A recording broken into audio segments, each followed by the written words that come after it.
बंधुगण DM good health tips आपण मानक स्वागत करुछि। समस्ते बथुआर नाम एवं स्वाद जानती किंतु यह जानी नथिबे जे यह गुणर भंडार अटे। बथुआरे कैल्शियम पोटासियम एवं विटामिन थाए जहाँ आम स्वास्थ्य पाई अत्यंत लाभदायक।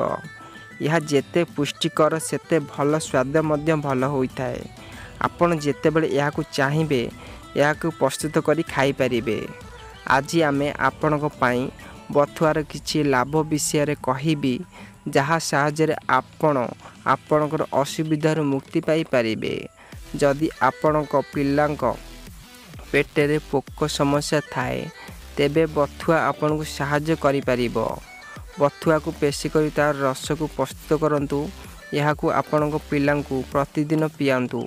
यह करिबा द्वारा पेटरे समस्त पोक मरी जिबे एवं आपणक पिला सुस्थ एवं फिट अनुभव करिवे।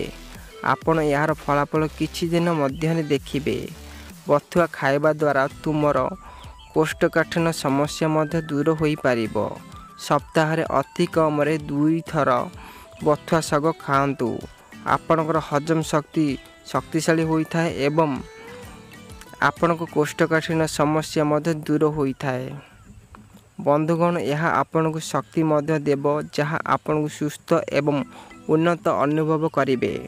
बथुआ मध्य आपनकर रक्त को शुद्ध करिथाए एवं आपन को अनेक रोग रक्षा करिथाए। जदि आपनक रक्त रे कोनोसी अभाव थाए तेबे कोनोसी विपज्जनक रोग रक्षा पाइबा पाई आपन को बथुआर सेवन अवश्य करिबा उचित। जदि आपणकर पेटरे अन्य समस्या अच्छी जेपरिक गैस पेट जंत्रणा कौनसी प्रकार रोग होइथाए तेबे बथुआ साहाय्य ता दूर करिपारिबे।